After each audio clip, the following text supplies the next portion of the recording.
Hi friends, இன்னைக்கு நம்ம taste of திருநெல்வேலியில் பார்க்க போகிறது என்னது அப்படின்னா வாழைத்தண்டு சூப் செய்கிறது எப்படி அப்படிங்கிறத பார்க்கலாம். இன்றைக்கி நம்ம வாழைத்தண்டை நான் இப்போ வாங்கி கொஞ்சம் பொடியாக நறுக்கி கொஞ்சம் தண்ணியில் மோர் ஊற்றி ஊற போட்டு வச்சுருக்கேன். அதாவது நறுக்கி போட்டு வச்சுருக்கேன். ஏன்னு கேட்டிங்கன்னா மோர் எதுக்காக ஊற்றுனேன்னா கலர் சேஞ்ச் ஆகாமல் இருக்கும், இல்லைன்னா இது கருப்பு கலர் ஆயிரும். அதனால் கலர் சேஞ்ச் ஆகாமல் இருக்கிறதுக்காக நறுக்கி வச்சுருக்கேன். இப்போ அது போக நான் ஒரு கொஞ்சம் இந்த வாழைத்தண்டுக்கு தகுந்த அளவு ஒரு 2 பெரிய பல் பூண்டு 2 எடுத்து பொடியாக நறுக்கி கட் பண்ணி வச்சுருக்கேன். இப்போ இதை வதக்கிறதுக்கு தேவையான அளவு பட்டர் எடுத்திருக்கேன். இப்போ எப்படி செய்யலான்னு பார்க்கலாம் வாங்க. நான் இப்போ ஒரு சின்ன குக்கர் எடுத்திருக்கேன். அதில் கொஞ்சம் பட்டர், ஒரு அரை டீஸ்பூன் பட்டர் போடுறேன். பட்டர் லைட்டாக உருகுனதும் நம்ம நறுக்கி வச்ச அந்த 2 பூண்டு பல்லை வதக்கிடலாம். அதில் ரொம்பவும் வதக்க விடக்கூடாது, அதாவது ரொம்ப பொன்னிறம் வர்ற அளவுக்கு வதக்க வேண்டாம். லைட்டாக வதக்கிட்டு அதோடு சேர்த்து நம்ம அந்த வாழைத்தண்டையும் போட்டு வதக்கிடலாம் ஃபஸ்ட்டு ஸ்டெப்பு. இப்போ பட்டர் உருகுனதும் பூண்டு போட்டுடலாம்.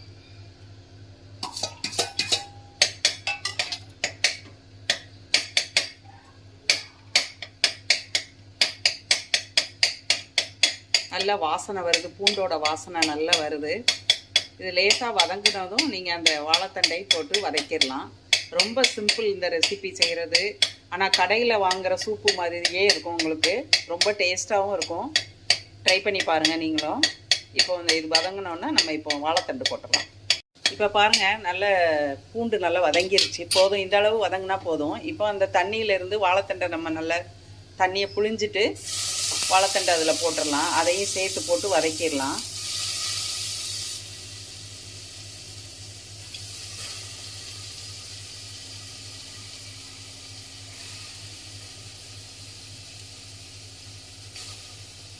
இப்போ இது நல்லா கொஞ்சம் வதக்கிட்டு நல்லா அது மூழ்கிற அளவுக்கு நீங்கள் தண்ணி ஊற்றி வேக வச்சுக்கலாம். உங்களுக்கு குக்கரு 3 விசிலோ 4 விசிலோ எத்தனை விசில் வந்தால் வேகுங்கிற அளவுக்கு உங்கள் குக்கரோட அளவை பார்த்துட்டு அதுக்கு தகுந்த மாதிரி ஒரு 4-5 விசில் வச்சு வேக வச்சு எடுத்துக்கோங்க. லைட்டாக வதக்கினா போதும். அந்த பட்டரோட ஸ்மெல்லு நம்ம வாழைத்தண்டில் சேரணும். அதுக்காக தான் அந்த லேசாக வதக்க சொல்கிறது. ஒரு 2 நிமிஷம் வதக்கிட்டு தண்ணி ஊற்றி வேக வச்சு நம்ம 4 விசில் வேக வச்சு எடுத்துக்கலாம்.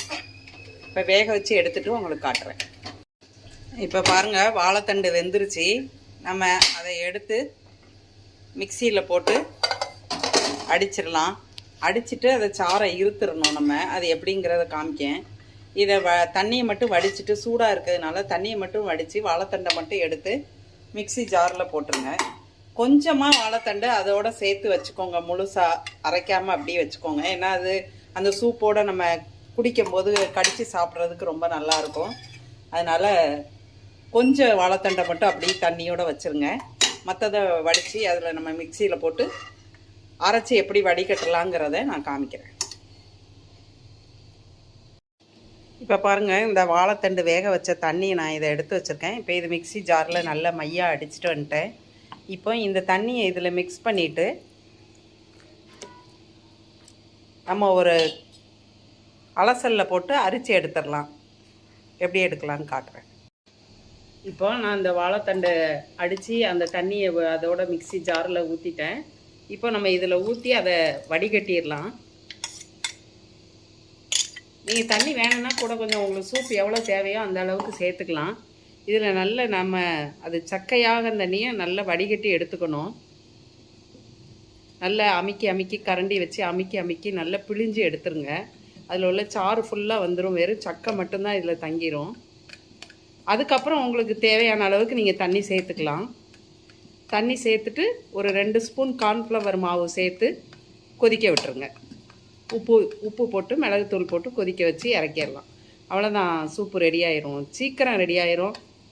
நம்ம வாழைத்தண்டை வேக வச்சா மட்டும் போதும். இப்போ பாருங்கள், இதோட நார் மட்டும்தான் இப்போ இதில் இருக்குது. அதில் ஃபுல்லாக தண்ணி சத்து ஃபுல்லாக நம்ம உள்ளே இறங்கிருச்சு. வெறும் சக்கை மட்டும்தான் இருக்குது. இதையுமே நல்ல நம்ம கை வச்சு பிழிஞ்சு எடுத்துடலாம். நான் இதை நல்லா அமுக்கி அதில் உள்ள சத்தை ஃபுல்லாக எடுத்துட்டேன். தண்ணி சத்தை ஃபுல்லாக நான் எடுத்துட்டு இதில் வெறும் பாருங்கள் சக்கை மட்டும்தான் இருக்குது. இதை நான் என்ன செய்கிறேன், இப்படி புழிஞ்சு எடுத்துங்க. அதில் வர எக்ஸ்ட்ரா உள்ள தண்ணியும் அதோடு சேர்ந்து வந்துடும். அதுக்கப்புறம் அதில் ஒன்றும் இல்லை, வெறும் நார் தான். நான் இந்த தண்ணி ஃபுல்லாக இங்கே சேர்த்துட்டேன். இதை நம்ம வேணுங்கிற அளவுக்கு எடுத்துகிட்டு இதுக்கு உங்களுக்கு தண்ணி எவ்வளோ தேவையோ அந்த அளவுக்கு சேர்த்துக்கிட்டு நம்ம கார்ன்ஃப்ளவர் மாவு ஊற்றுறதுனால அது திக்னஸ் ஆயிரும். புளிஞ்சு எடுத்தாச்சு. இப்போ கொதிக்க வைக்கிறத காமிக்கிறேன் பாருங்க. இப்போ நல்ல சூப்பு கொதிக்க ஆரம்பிச்சிருச்சு. இப்போ இந்த டைமில் வந்து நீங்கள் என்ன செய்யலாம்னா, நம்ம கார்ன்ஃப்ளவர் மாவு ஒரு 2 டீஸ்பூன் கொஞ்சமாக தண்ணி விட்டு கரைச்சிட்டு அதை இதோட சேர்த்துருங்க. நல்ல கட்டியாயிடும், உங்களுக்கு கொஞ்சம் கொழு கொழுப்பு வந்துடும், தண்ணியாக இருக்காது. அவ்வளோதான், இது உப்பு போட்டேன். இது கொஞ்சம் கொதித்ததும் நம்ம இறக்கிற வேண்டியதான். இப்போ பாருங்கள் திக்னஸ் ஆயிடுச்சு. இப்போ இதில் நம்ம மல்லி இலை போட்டுட்டு மிளகுத்தூள் போட்டு எப்படி இது கொதித்ததும் சர்வ் பண்ணலாங்கிறத பார்க்கலாம். கொஞ்சம் கொதி வந்ததும் ஆஃப் பண்ணிட வேண்டியதான். கொதி வர ஆரம்பிச்சிருச்சு. ஒரு நிமிஷம் கொதித்ததும் சூப் ரெடி. அவ்வளோதான், சூப் ரெடி ஆயிடுச்சு, கொதிச்சிருச்சு. இப்போ நம்ம சாப்பிட வேண்டியது தான், குடிக்க வேண்டியது தான். இதில் மிளகுத்தூள் மேலே மல்லி இலை தூவி, நான் பக்கத்தில் கார்ன்ஃப்ளேக்ஸ் பொரித்து வச்சுருக்கேன், அதோடு சேர்த்து மேலே கொஞ்சம் மல்லி இலை தூவிடலாம். அடுத்து கொஞ்சம் மிளகுத்தூள் பெப்பர் போட்டுக்கலாம். அது உங்களோட காரத்துக்கு தகுந்த மாதிரி நீங்கள் யூஸ் பண்ணிக்கோங்க. இப்போ அடுத்தது இந்த கார்ன்ஃப்ளேக்ஸ் கொஞ்சம் போட்டுக்கலாம். இப்போ சூப் ரெடி, நீங்கள் சாப்பிட்லாம். ரொம்ப செம்ம டேஸ்ட்டாக இருக்குங்க. கடையில் வாங்கின சூப்பு மாதிரியே இருக்கும். குடிச்சு பாருங்கள். குடிச்சு பார்த்துட்டு இப்போ பாருங்கள் ரெடி ஆயிடுச்சு. டேஸ்ட் பாருங்கள், குடிச்சு பாருங்கள் எப்படி இருக்குன்னு. குடிச்சு பார்த்துட்டு கமெண்ட் பண்ணுங்கள், லைக் பண்ணுங்கள், ஷேர் பண்ணுங்கள், சப்ஸ்கிரைப் பண்ணுங்கள். நன்றி, வணக்கம்.